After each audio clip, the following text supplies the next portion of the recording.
الله لا إله إلا هو الحي القيوم لا تأخذه سنة ولا نوم له ما في السماوات وما في الأرض من ذا الذي يشفع عنده إلا بإذنه يعلم ما بين أيديهم وما خلفهم ولا يحيطون بشيء من علمه إلا بما شاء وسع كرسيه السماوات والأرض ولا يؤوده حفظهما وهو العلي العظيم 1000 kilometre কত 6000 kilometre দূরে এই 56,000 বর্গ মাইল তো আপনার ওই কাবার মতন নিরাপত্তা বেষ্টিত হবে না, হবে যদি আল্লাহর ওই কাবার মতন নিয়ম নীতি আমরা মেনে চলতে পারি।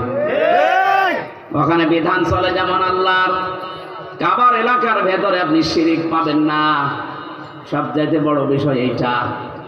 আল্লাহ পাক বলেন যেখানে শিরিক মুক্ত পরিবেশ তৈরি হবে, উলাইকা লাহুমুল আমনু, ওই এলাকা আমি আল্লাহ নিজে নিরাপত্তায় বেষ্টন করে দেই।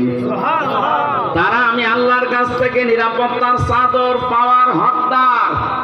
নিরাপত্তা দিতে পারে শুধুমাত্র কে? ছিল 15.5 বছর আমাদের নিরাপত্তা। চাচা এরশাদ তো মরে গিয়ে বেঁচে গেছে, বলেছিল বাইরে থাকলে গম, ঘরে থাকলে খুন। কি কঠিন অবস্থায় ছিলাম। যাই হোক, এখন না যাই হোক আছে, আমরা চাই এ দেশটা যেন আরো নিরাপত্তার চাদরে ঢেকে যায়। যেটা ঢেকে যাওয়ার জন্য যে শর্ত আল্লাহ দিয়েছে, মালিকের ওই শর্ত মানা লাগবে। সূরা আনাম 82 নম্বর আয়াতের প্রথম অংশে আছে, আল্লাযীনা আমানু ওয়া লাম ইয়ালবিসু ঈমানাহুম বিযুলমিন। আল্লাহ পাক বলেন যারা ঈমান আনবে আর ঈমানের ওই দাবির ভেতরে কোনো শিরিক, কোনো জুলুম মিশ্রণ করবে না, আমি আল্লাহর পক্ষ থেকে তারা নিরাপত্তা পেয়ে যাবে। আমরা চাই কাবার এলাকার মতো, কাবার চত্বরের মতো বাংলার এই 56,000 বর্গ মাইল যেন নিরাপত্তার চাদরে ঢেকে যায়। আমরা নির্দ্বিধায় চলাফেরা করতে চাই। মনের ভেতরে আল্লাহ বাদে যেন আর কারো কোনো ভয় কাজ না করে।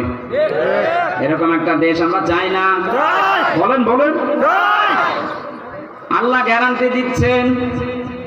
এই নেতাদের কথা যদি আমাদের বিশ্বাস হতে পারে যে ওনারা যা বলছে এগুলো মেনে নিলে আমরা শান্তি পাবো, আল্লাহ পাক 1500 বছর আগে গ্যারান্টি দিয়েছেন, ফামান তাবিআ হুদায়া ফালা খাউফুন আলাইহিম ওয়ালা হুম ইয়াহজানুন। আমার পক্ষ থেকে মাঝে মাঝে হেদায়েত যাবে, সর্বশেষ হেদায়েত যেটা তার নাম কোরআনে কারীম। কিয়ামত পর্যন্ত এটা ফাইনাল, এরপরে আর আসবে না। এটাকে যদি তোমরা অনুসরণ করতে পারো, অনুগত্য করে দেখাতে পারো জীবনের প্রতিটি ক্ষেত্রে, আমি গ্যারান্টি দিয়ে দিলাম। গ্যারান্টি দিচ্ছে হামজা। ফালা খাউফুন আলাইহিম, কোনো ভয় থাকবে না, কোনো চিন্তাও থাকবে না। আমি ভয়ের বাস্তবতা লক্ষ্য করেছিলাম। কোন মানুষ যদি সত্যি আল্লাহর বিধান পেয়ে দৃঢ় থাকতে পারে, আল্লাহকে রব বলার পরে যদি টিকে থাকতে পারে তার বিধানগুলো নিয়ে, পৃথিবীর যত কঠিন হোক না কেন, আল্লাহ পাক বলেন সব চাইতে বড় কঠিন সময় ওই লোকটার মরণের সময়। ওই সময় আমি আল্লাহ ফেরেশতা নাজিল করে সাহায্য করব। অন্ততপক্ষে আমাদের হুজুরের জন্য দোয়া করেন। উনি অনেক নির্যাতিত, এবং আমরা শুধু হুজুররা না, আমরা দলীয় নেতাকর্মীরাও নির্যাতিত। কিন্তু এই সরকারের আমলে যেটা হয়েছে, শুধু পলিটিক্যালি লোকজন নির্যাতিত না, হুজুররাও নির্যাতিত হয়েছে। আমরা হুজুর সহ আমাদের সবার জন্য দোয়া করবেন। আপনারা ভালো থাকেন।